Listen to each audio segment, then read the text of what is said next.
today is we're going to be writing a cover letter. This is the template of the cover letter assignment. There are 3 paragraphs for this assignment. Paragraph 1, paragraph 2, paragraph 3. I find it easier if I'm using a template like this is just to slowly replace the text. So if you look at the definition of the first paragraph and you just say, you know, I am interested in ... Write out this paragraph once you've finished it. Read your paragraph and make sure that it sort of follows that basic structure, and then you can delete that, and then you would go down to your next paragraph and you would start typing in, looking at that information. The basic structure of a cover letter, and I'm just going to go back 1, 2, 3, get the thing all back to the way it was. The basic structure of a cover letter is that there's 3 paragraphs. And the first paragraph is, why am I writing to you? The second paragraph is why you should consider me, like what are my skills, my abilities. And if you haven't worked or you don't have a really good resume, you can just write about yourself, things you like, interests, that kind of stuff. Basically just giving some information about you. And then the third paragraph is how to get in touch with you. So this is the third paragraph. If you come back over here, I have a rubric and some of the information about that.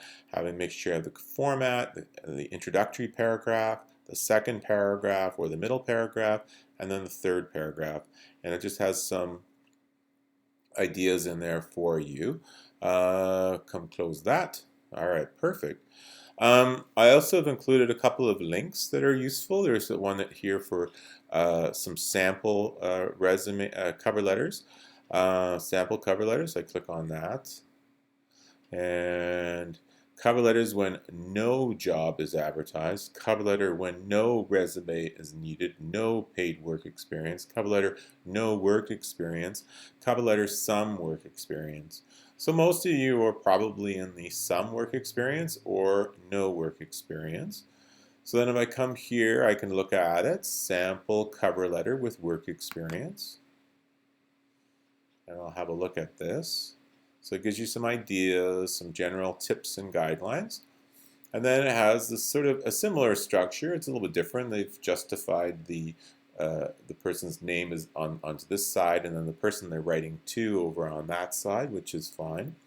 And in this particular one, they have a few more paragraphs that have been included. We're only looking at 3, but just to give you an idea of some of the things you might want to include or how you might want to write it, it's nice to have a few examples. The cover letter is also going to be submitted twice, so you're going to be able to type out your cover letter, make some improvements and some changes to it, and resubmit that at the end of the course as part of your culminating task. So it is a worthwhile thing to spend some time in. And when you're writing your cover letter, sometimes you're like trying to figure out, well, who am I going to write this to? I have to put in this information here. Who am I writing to? You know, this is you. This is your information. That's the date of the day.